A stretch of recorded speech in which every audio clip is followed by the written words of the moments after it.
You've tuned into The Mountain Gardener with your host, Ken Lain. Gardening, it can be challenging, but with these simple insider tips, you'll reap huge rewards.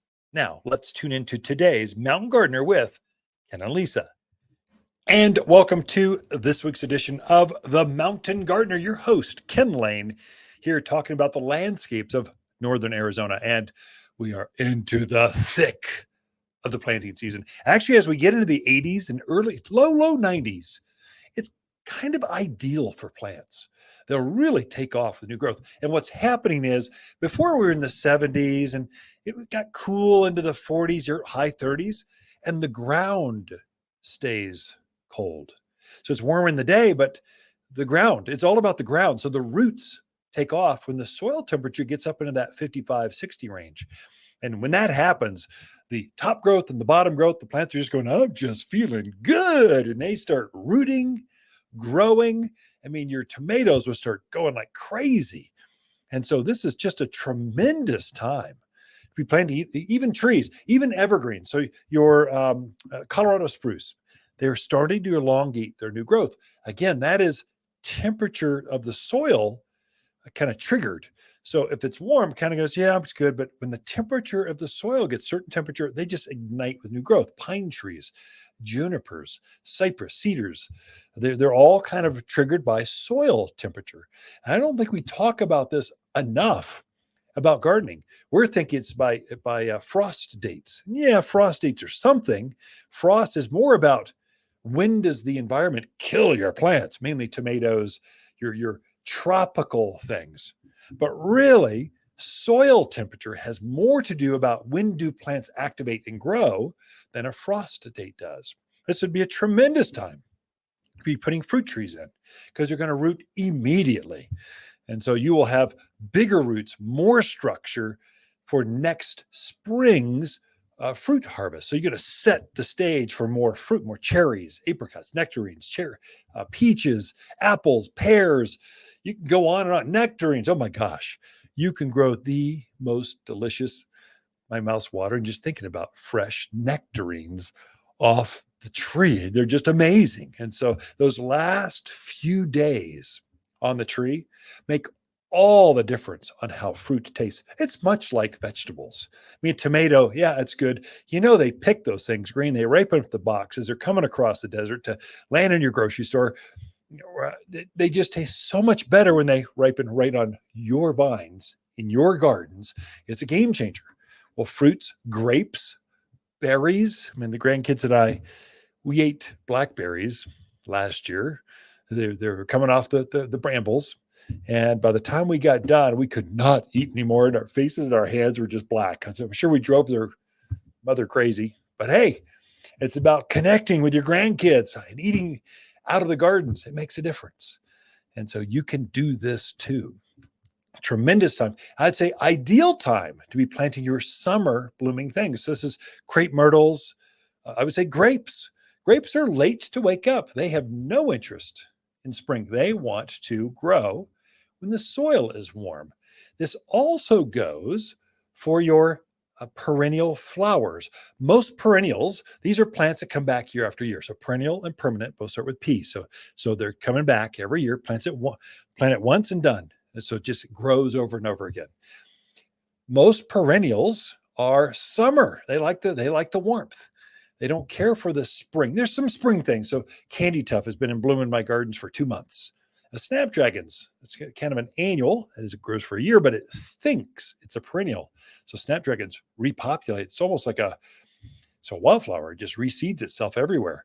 Snapdragons love this. They grow early. But summer things like echinacea, gaillardia, coneflower, Mexican hat, Shasta daisies. These are all, they want it to be warm. They want the soil, their feet to be warm before they'll start actively growing and setting flowers.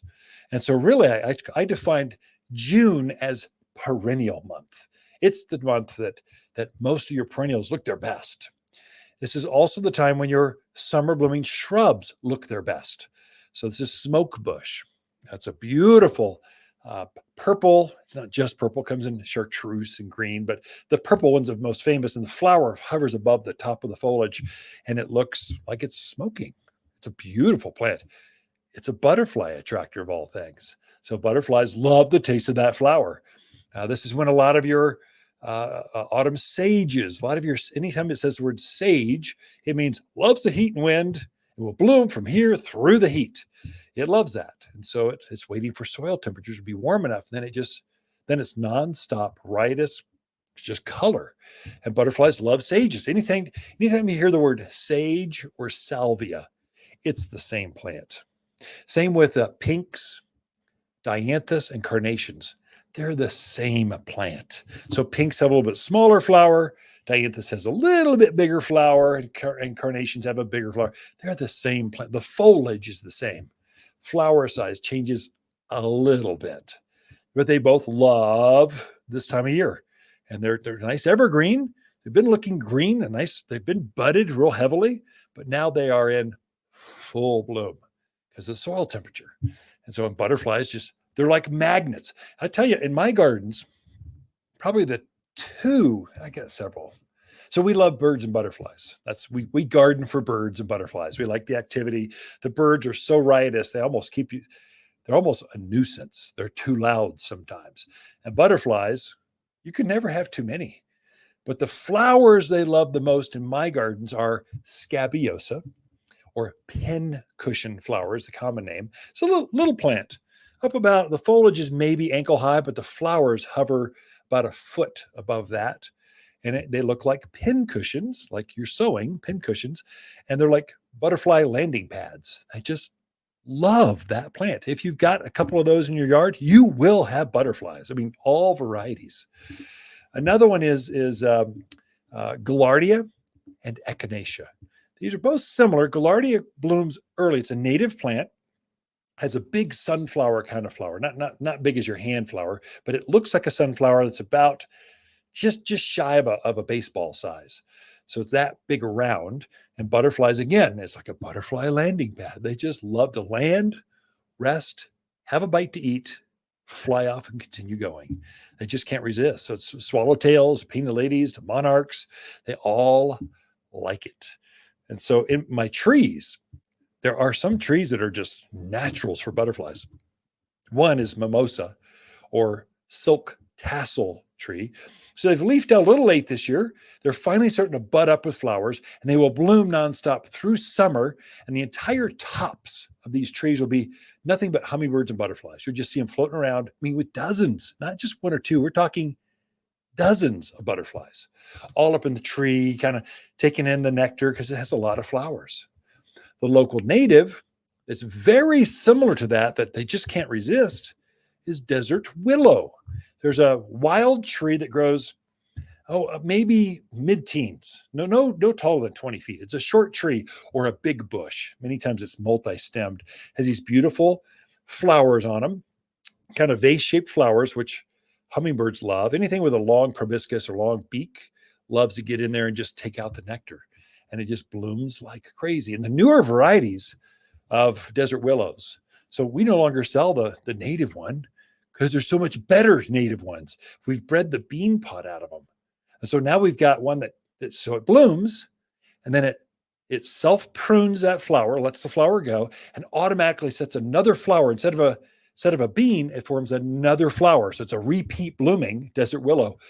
The butterflies think that's the greatest thing ever. They just cannot resist it. And so there are just so many flowers. Coral bells, or heuchera. It's a perennial.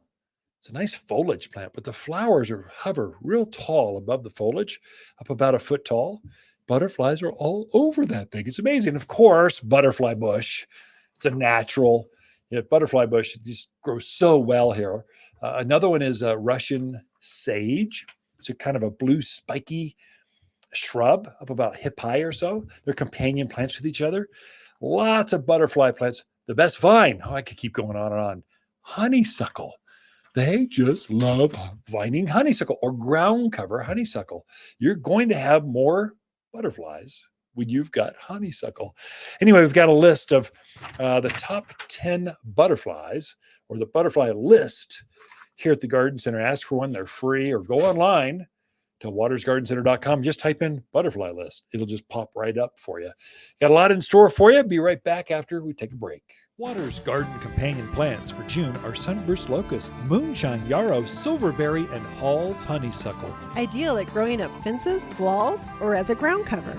Wind, drought, deer, javelina are no problem. Hall's honeysuckle is an outstanding mountain vine with fragrant yellow flowers that loves blooming in the summer heat. An excellent solution for a fast-growing screen, even in the poorest of soil. You'll only find the hardiest vines at Watters Garden Center, 1815 Iron Springs Road in Prescott. We are back in the studio with Lisa Watters Lain. She comes each week with your garden questions, just what's going on in your neighbor's yard. So welcome to the studio, Lisa. Thank you. Good to be here, as always. How good is it to be here? It's air conditioned in here, so Yes. I'm happy. It's been a warm one this week. It So it's has, finally, it has. I mean, to be in the 90s, June 90s, Yeah. goes together. Right. But the humidity later in the week started to go up. Like, now it's 90s and humid, 30% humidity. That's for us, though. That's a lot. So, yeah, that heat's just been a little rough lately, but you find cool places to hang out. Shade. Shade. Lots of shade. You run Right. from shade. That's why we have so much greenhouse glass. Yeah.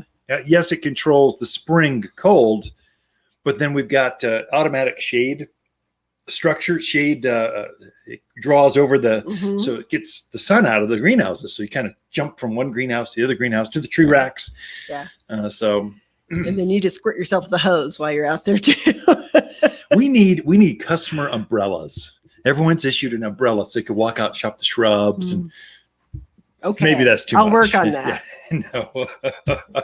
So anyway, this is garden Yeah. questions. So, yeah, it's a great question. So, Dan would like to buy his father a Father's Day gift of a fast-growing shade tree for his new home that he has out in Chino. And he wants to know what recommendations you would have.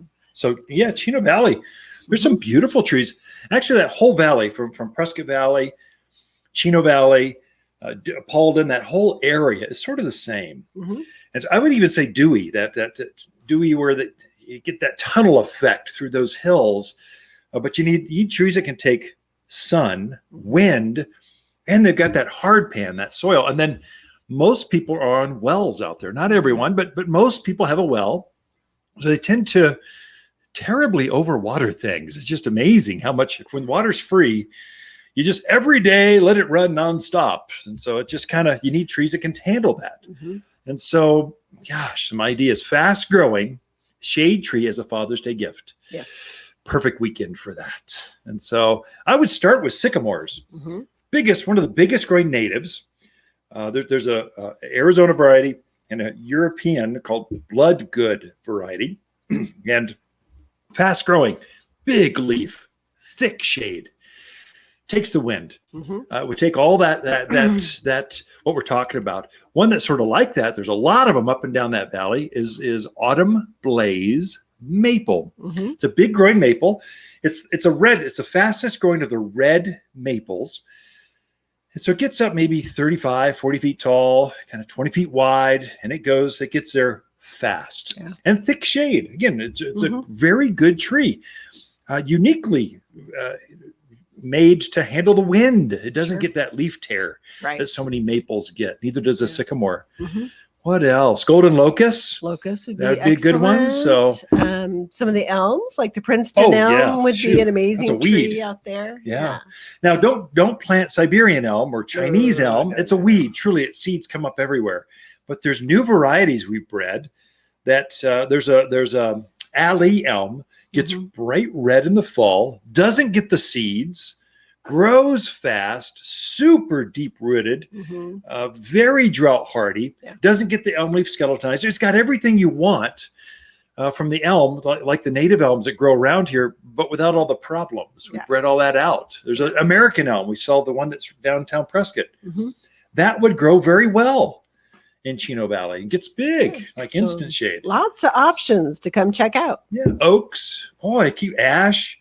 You've got to come in here or shop top10trees.com. Top 10, the number 10 trees.com takes you right to our website, and all the trees that are out there. It shows you the description, the size, the price. You can do all your research. You can even buy it there, pick it up in store, but probably best. It's come a in gift. Take a look at them. Come in. Yeah, come see us. Definitely. Okay.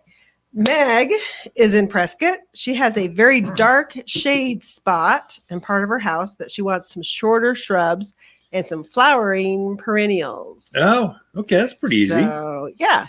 Actually, it's harder to grow that kind of area than it is in sun. There's actually more choices for the sunny spots because that's the kind of environment we are at. Right.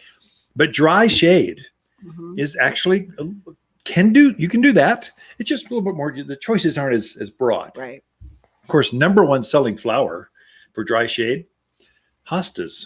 I mean, just it's number one seller. I think it's the number one perennial sold in the country. Is it really? Yeah, but because of the East Coast, folks, say not here. They're crazy, but it does well here too. And animals seem to leave it alone. It's just a great little plant. Sure. It is truly a perennial. What are some others? Rock rose? No, that's more of a sun. I was thinking some of the Roxanne geraniums. Oh, sure. Perennial geraniums. Yeah. Bugleweed. Sure. Not bugleweed. What's it called? Bugle. I don't know. I'm thinking the number one, though, a true weed is vinca, or periwinkle is another name. Just a ground cover that just grows. You got to make sure it stays in check, or it can take over an area. But columbine, just all kinds of clematis. Gracewood, Lithidora. Lithidora's great. Yeah. Yeah. Oh, you're going off on Latin, people. That's no, good. It's not Latin. The shrubs, you're looking at yews, hollies, hydrangeas. Yeah. Do amazingly well. We've got pinks and whites and blues. Does really well here, and they'll come back year after year for you. So that's another one. We've got two sections of nothing but shade type of plants. So come in and take a look, and something will call to you. That's so unique. And look at some of the variegated varieties, the creamy colors, the bright golds, a Cuba, like Aruba. It looks tropical. It does. But it's hardy as can be. It's got a big glossy evergreen leaf, but it's got glossy green with speckled gold. It's very pretty and a bright and it's a dark evergreen. I mean, you would never think that shrub would live here, but we have one in our backyard underneath our two. We have two. I planted another one. I liked it. I had another spot that was kind of dry, that it was shady. It's underneath the mimosa. I thought, I'm going to try that, and it's just thriving. Great. It's gone sub-zero with us several winters. Yeah. So it's just a great little plant. That's the one does good. Yeah. Okay. So come in, check them out. Sandy has a question. She has a peach tree that all of a sudden is starting to drop his peaches. Oh, even though they're not ripe. She wants to know what's going on with that. So it's stressed. You should watch it. It's hot. Yes, it's hot. And so it's not unusual for pitted fruits to pitted fruits shed in June. Very, very common. And what happens is the plant, they load up with too many fruits, too many plums, too many cherries, too many apricots, nectarines, peaches. And so you get too many of them.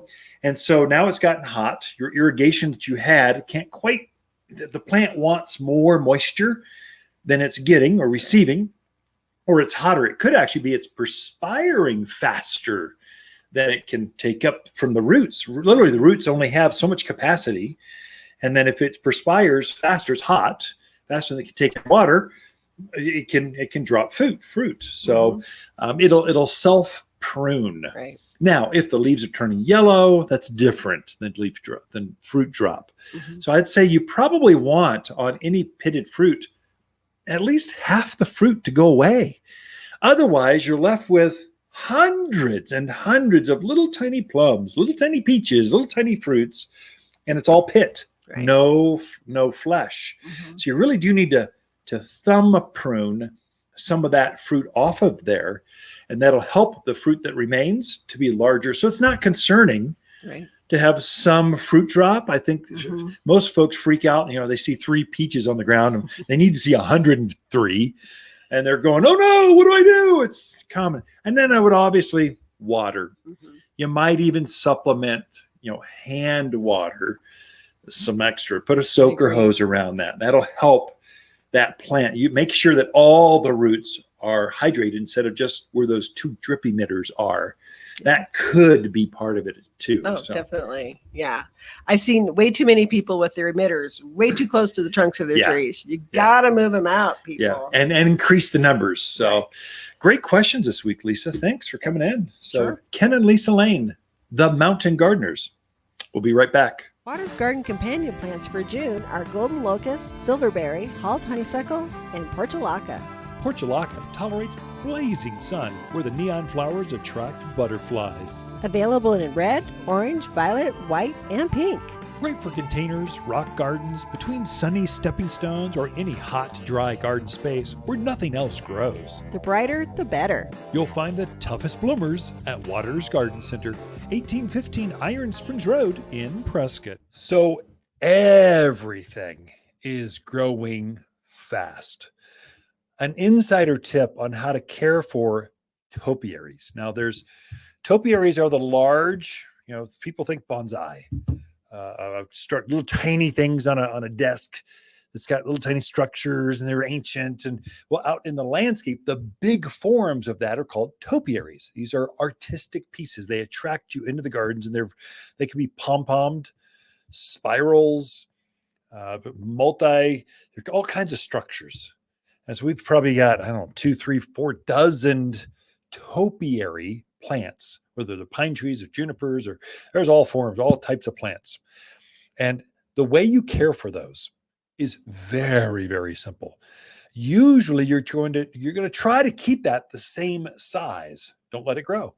So I've got a Taniosho pine that's on a standard. The standard is we have a root ball, we grafted a trunk, and then we grafted the desired plant on top of that. So this 3-foot trunk with this beautiful, perfect pine tree on top, perfect ball. Then it's in a container, and underneath we've got flowers underneath it. It's stunning. It's striking. Everyone comments on it. It's a piece of art. And so they're actively growing right now. So if you've got a juniper tree that's in this perfect spiral, or a topiary alpine spruce, and it's got this structure to it, maybe it's perfectly square or octagonal. These are things you want to keep it that shape. And so as it's flushing its new growth, which is about now, I notice I need to this weekend prune my spiraled junipers. I've got these big pots. It's this perfect spiral shape. It's not natural. Then flowers are at the base. It's beautiful. It's right there in our seating area where we've got sofas, and it's this art form outside where the grills are. And if we're sipping a glass of tea, watching the sunset, it's got art pieces in these containers. They're just glorious. But they'll lose their shape if not trained. And so what you do, it's real easy. If you just keep it the shape, as it grows new growth, don't let it grow. Just shave it back, give it a haircut, and keep that spiral form. If you want the spiral a little bit larger, then give it a haircut where it's just a little bit larger. With pine trees, they're even easier. You're going to flush this. Pine trees typically form new candle growth, or new elongated fingers. So as those elongate, they're super soft.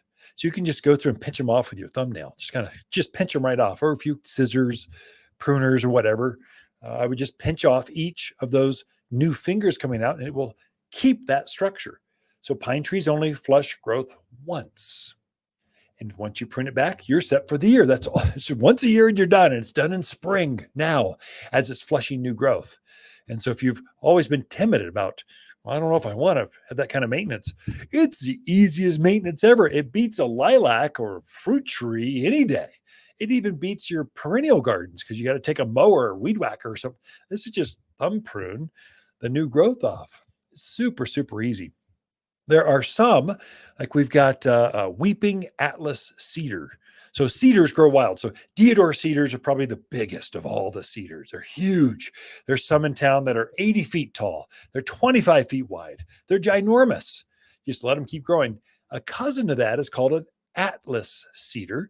That's also Prescott, Arizona. In Prescott, the downtown area, that's our statehood tree.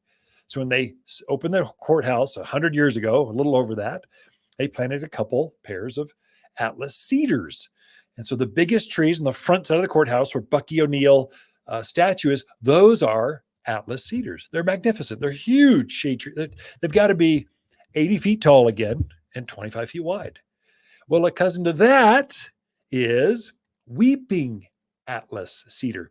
It's actually a weeping form, so it doesn't get nearly as big. It'll only get as tall as you train it to go. So we'll take them and train them. We can put this long runner up, and we train it. We serpentine it up a pole. So you have it go up one, then we'll just S hook it all the way around, or maybe it goes straight up and then it starts weeping down. It's got different forms, and if you train that leader, that growth, you can actually wrap a house. I've seen them wrap a deck.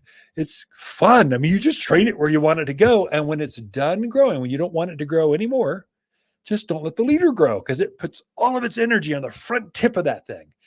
And so then you let let's say it's a serpentine or S-shaped Atlas cedar, S-shape it. Maybe you want a couple extra S's because you want to get up to the top of a patio wall, whatever. Then you don't S it. Just let it grow down and be an accent piece. Super easy. If it hits the ground, it'll actually probably keep running down across the gardens. And so you have a little bit of maintenance. We've got some junipers called pom-poms. They're like pom-poms on the end of long branches. So you just, when it's done flushing new growth, just take some shears, easily just keep it around that pom-pom shape. Super easy. But the secret is do it just after they're done growing. Don't let that new growth harden off. Do it while it's still soft. To be super easy to maintain. That's how you take care of topiaries in your own gardens, or if you add an accent piece. Be right back after this. Watters Garden companion plants for June are moonshine yarrow, silverberry, Hall's honeysuckle, and sunburst locust. Sunburst locust cheerfully shouts, "Hello, spring," with its glowing yellow leaves. As summer heats up, it settles down to a naturally cool green, only to turn gold again in the autumn. This Watters exclusive casts a dappled shade, perfect for reading books or sharing an outdoor meal, and impervious to deer. You'll find the coolest trees here at Watters Garden Center, 1815 Iron Springs Road in Prescott. And we are back with Lisa Watters Lain in the studio. She comes each week. No, I was going to say garden questions. We've already done that. Just to share her garden knowledge, just what's going on in her gardens or with her gardeners that she consults with. So welcome back to the studio, Lisa. Thank you. This is about gardening and therapy. And, I got this new Nespresso machine. This coffee is unbelievable. So I'm so happy. Yeah. So my question is, Yeah.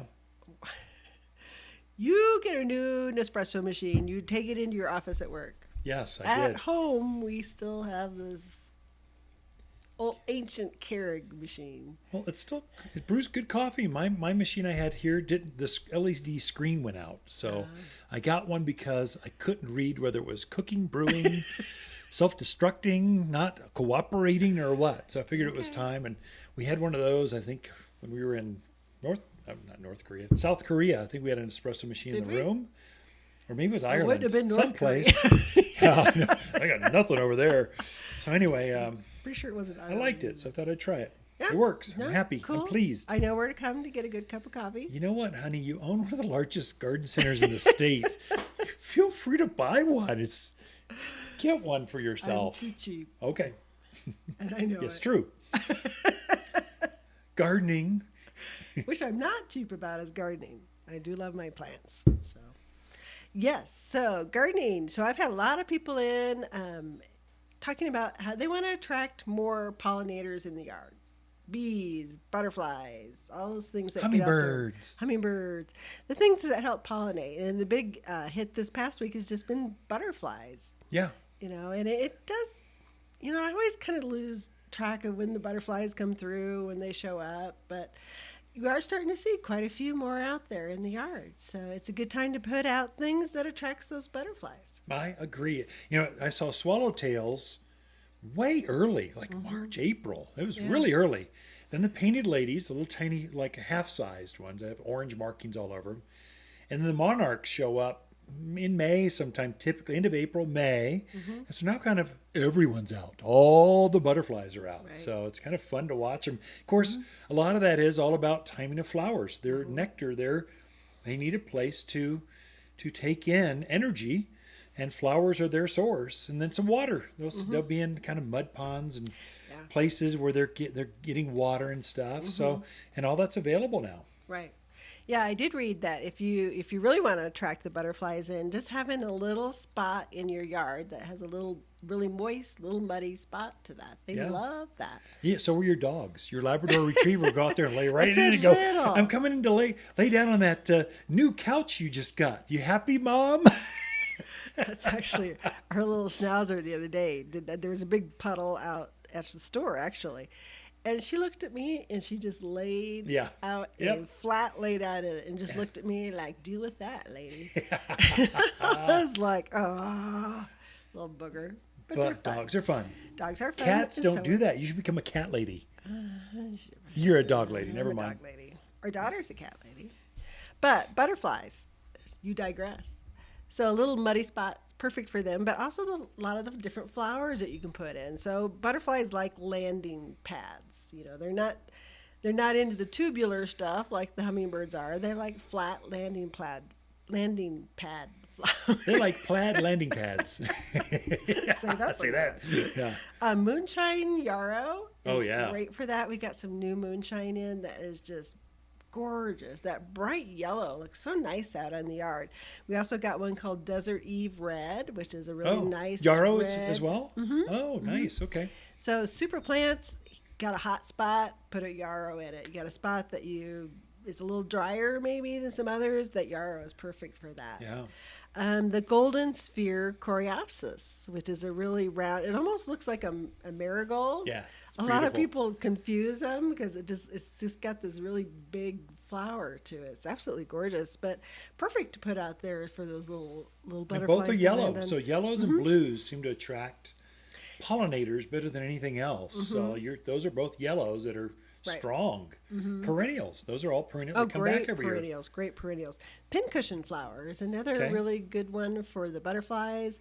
Has that real pretty purple, nice little pincushion flower. It looks like a pincushion. The flower does. Hovers, about 6-8 inches above the foliage. Right. Just kind of wavers, and you'll see a butterfly on there. The winds kind of blow them around. They're just sitting there eating the nectar. Right. It's fun. Lantana is another great one. So if you want a perennial one, the Miss Huff lantana, which is kind of an orangey yellow one. There's also Marianne, which is a yellow pink one. It's very, Is that very perennial pretty. as well? It is. Oh, Marianne is perennial. I had a customer come in, I think last week, and there's this picture of this huge bush, and I'm like, well, she goes, what is that? I said, well, that looks like the Marianne lantana. And it was down at the Chino Library. Oh, perfect. Yeah. And it was beautiful. Yeah, there you go. Great spot. And tough enough to take a commercial kind of setting where they tend to get neglected more. Right. There's less gardeners taking care of the gardens. So perfect for the Chino Library. Take a look. Yes. Then we also have this perennial milkweed. So the milkweeds, they're not necessarily, they're laying the eggs on it more, right? It's not necessarily that they're laying it, getting the nectar out of the flowers and stuff. So we have two perennial ones. We have the Cinderella milkweed and we have the showy milkweed. And those are both perennial. So they're going to come back year after year. And they go down pretty cold. Yeah, I think minus 20 or 15 or something like that. Really cold. Yeah. Right.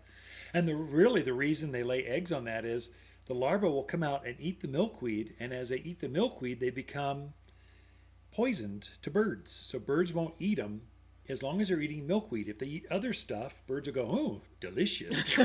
But milkweed turns them. And that's the reason that monarchs have a certain color, striping.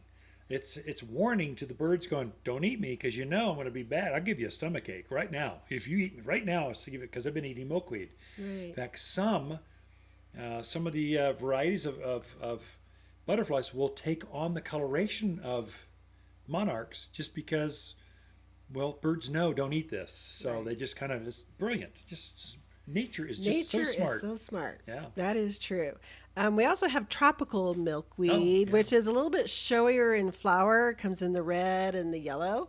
That is a annual one, so you get one season out of it, but still beautiful, and you help the butterflies. You So do. Why not put Pretty it in? and helping the butterflies. Right. That's great.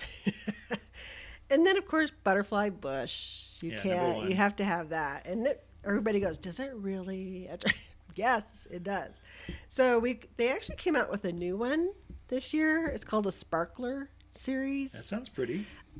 It's really interesting. So it gets about 3 to 4 foot tall. Perfect. But the buds on it, instead of being long and spiky like most of your butterflies, they're kind of round and pom-pom like. pom-pom. Oh, like. neat. That's kind of neat. Yeah. Like a sparkler. Right. So we have the pink sparkler right now. Really kind of cool, kind of different. So if you've done a lot of butterfly bush and you're like, I want something different, take a look at those because they do look different. I like the smaller size butterfly bush because you just don't have to care for them as much. These huge butterfly bush, they'll get 10, 12 feet tall. They got to be cut back really hard, kind of like pampas grass. Right. Well, these new series, you don't have to do anything with them. They just keep them there and they're good to go. Mm-hmm. All right, Lisa, we are out of time. So Okay. great ideas for attracting pollinators, butterflies, bees, the hummingbirds to your yard here from Watters Garden Center. We'll be right back. Watters Garden companion plants for June are golden locust, silverberry, Hall's honeysuckle, and moonshine yarrow. Moonshine yarrow is a fuss-free, heat-loving perennial with large clusters of canary yellow flowers held above a ferny foliage. It's just stunning. Mountain tough, you can't kill this perennial that only blooms better year after year. Javelina and rabbit detest the summer blooms. You'll find moonshine yarrow for a limited time at Watters Garden Center, 1815 Iron Springs Road in Prescott. And we are back here on the Mountain Gardener. And pollinators, pollinator plants, things that benefit butterflies, hummingbirds, bees, moths, things that fly around, the fairies of the garden. How do we encourage more of those? And I think we can save the planet. I think we can help bees. We can help the monarchs migrate through, and they're in decline. I think we can help them. And one of the smartest plant people I know is Jim Rupe with Monrovia Growers. He grows a lot of these different kinds of pollinator plants that are designed specifically to be beautiful and to attract different types of pollinators. So, Jim, welcome to the studio. Glad Thank you're you. here. Glad to be here. So you have got a separate program coming up. Your focus, like head down. We're going to help. We're going to do this. And so I love the marketing material, the social media posts you guys are putting out. You've got some brilliant plants and educational things. What brought that on? I mean, has this been a coming for years, or is there an actual growing interest in pollinators? I would say there's definitely an interest in pollinators, I would too. and especially with bees. Yeah. As a lot of our lands have been kind of bulldozed over. Yeah. You just don't have as much of the native plant material there as before for a lot of the pollinators. So just a lot of interest in the last few years across the country with pollinators. I think even apartment dwellers and townhomes and the smallest of homes to the gigantic homes and everything in between, all of us can do something, even on our back deck. Oh yeah, A container of butterfly bush or anything. Rosemary, makes a huge difference. Yeah. And if it's blooming, I mean, the bees are going to find it. The butterflies are going to float around. They're going to go, I'm tired. I feel hungry. I'm going to go there. Yeah. And, one thing I want to, mention is, when somebody's coming in, a lot of times they're looking what's got color on it. Yeah. And that's great color, it sells, it's attractive. But, if somebody's really wanting to make a pollinator garden, to attract pollinators, you need plants that aren't just blooming when you're buying them, when you're thinking about it, but what's going to be blooming 2 months before, what's going to be blooming 2 months after in the fall, to feed the bees and the pollinators. Sure. So, I go around, my routes and, things like camellias. I was down in Phoenix. It was like December. There were some camellias blooming, not much else blooming in Yeah. the desert then, but there was like 20, 30 bees Yeah. swarming around these few camellias blooming. Yeah. So you think about, oh, that's a good pollinator plant for that time of year to give them something to eat. Absolutely.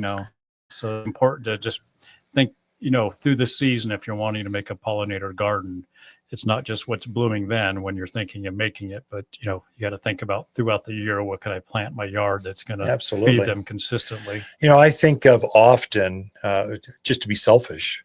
So a lot of folks, they wonder why their fruit trees don't cross pollinate very much. If you plant rosemary, it blooms about the same time that your fruit trees do, and it's blue. I mean, bees love the color blue. Yeah.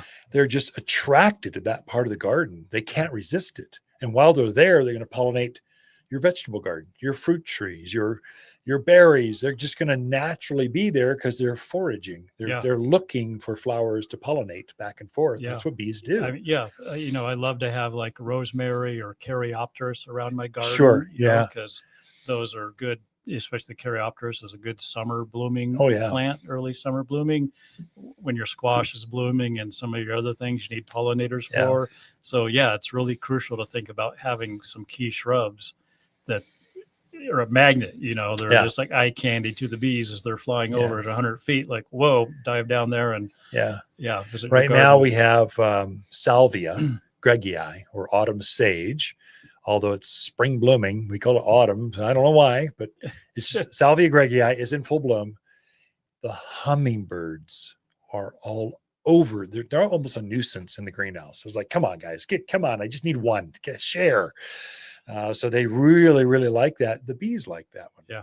So it's a good, strong pollinator, and it's a shrub. It comes back for years and years and years. So easy. You plant it once, and you're helping the pollinators for years to come.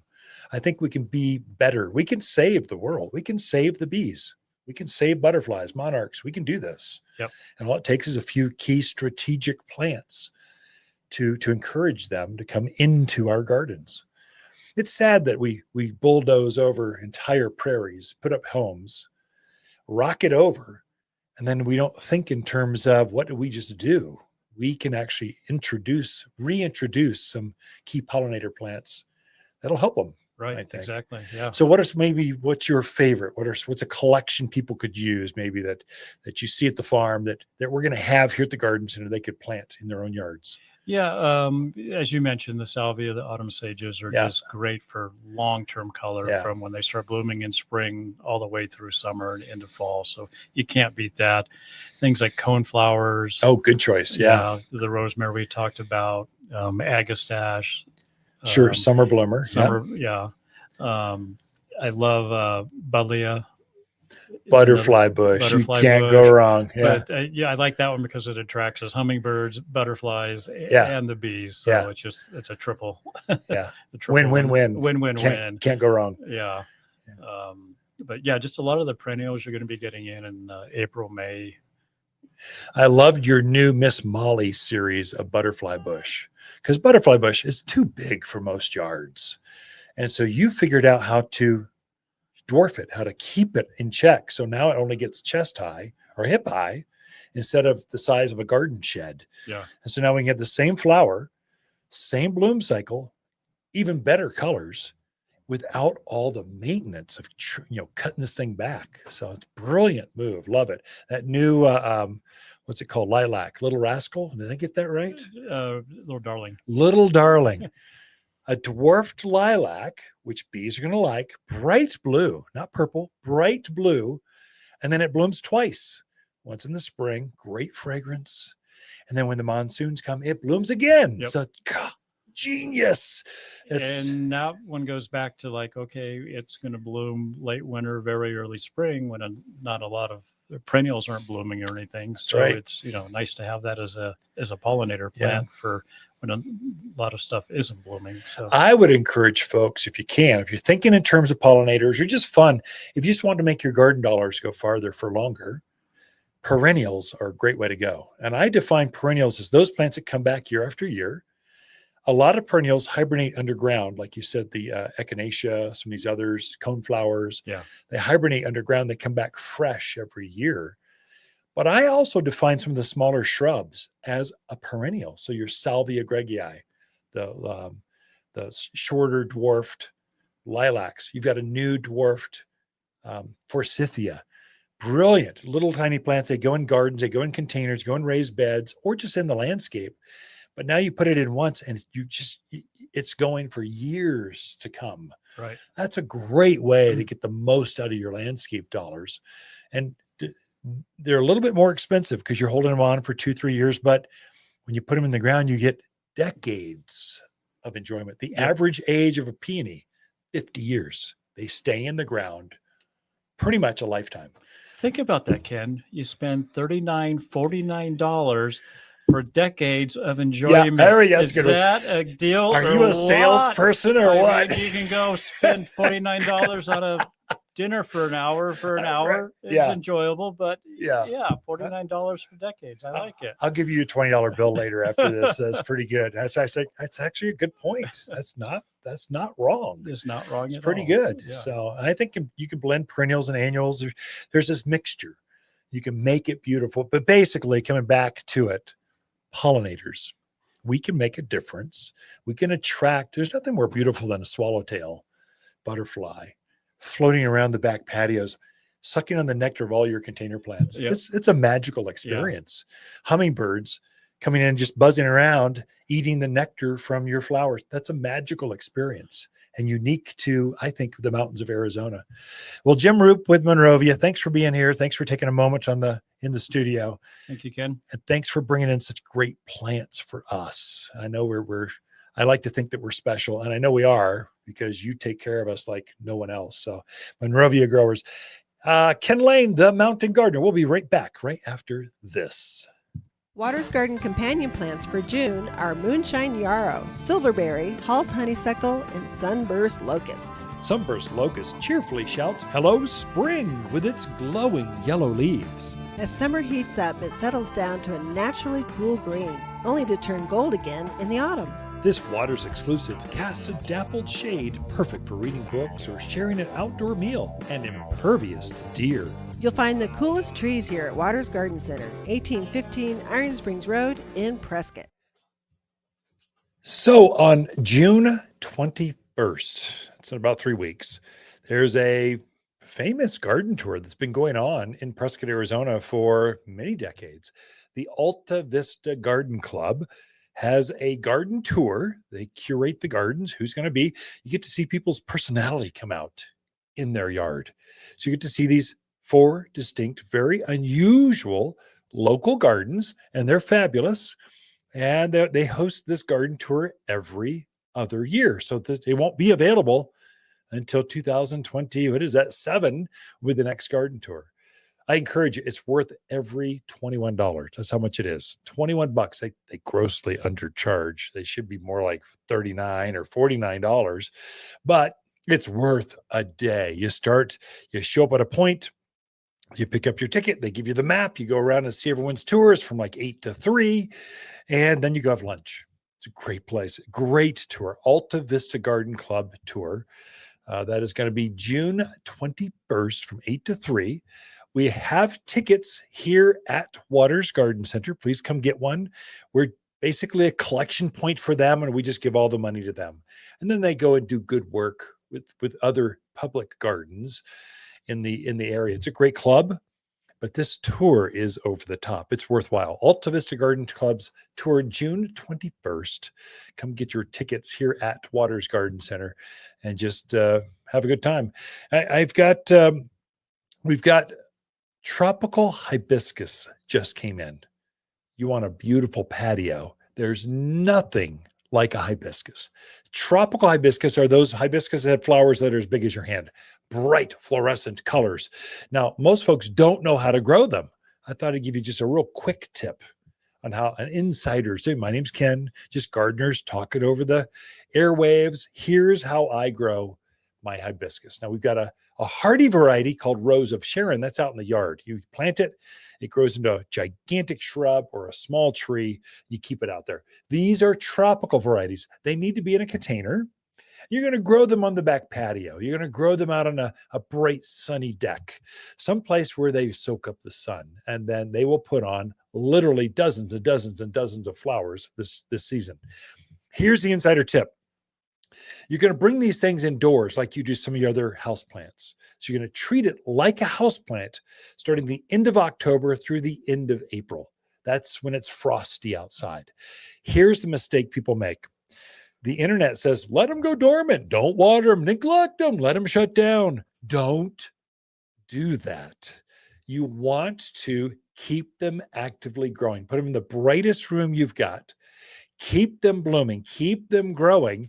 If they shut down and I take them back out in the following spring, it takes forever for them to wake back up. If you just keep them, keep fertilizing them, give them flower power, get a special fertilizer every couple of weeks, and they will keep flushing growth. Not as much as they are when they're outdoors for you, but it's pretty spectacular. Keep them growing, and then when you take that plant back outdoors in your container, and like April, it just goes mad. I mean, it goes crazy instantaneously, starts putting on multiple blooms. It'll be one of the most spectacular. It will be talked about by every neighbor, every friend that comes over, every family member that you have tea with, watch a sunset. They're going to go, wow, what's that plant? Well, let me tell you, this guy over here at this garden center, Watters Garden Center, taught me how to winter these things over, and it's so easy. That's how you grow tropical hibiscus. We've got 3 or 4 or 5 varieties in right now in your backyard. Watters Garden companion plants for June are golden locust, moonshine yarrow, Hall's honeysuckle, and gilt-edged silverberry. Gilded-edged silverberry grows head high with bright gold and blue leaves that screens out the most obnoxious neighbors while standing up to blistering heat and wind. The super sweet flowers are utterly animal-proof. Even javelina and deer don't like the taste of this local shrub. You'll find the best evergreen natives at Watters Garden Center, 1815 Iron Springs Road in Prescott. For a more fruitful garden, increased success in the landscape that just feels better, then tune in daily to the Mountain Gardener podcast. Subscribe through your favorite podcast streamer or visit wattersgardencenter.com. Better yet, visit me directly right here at Watters Garden Center. Thanks for tuning in.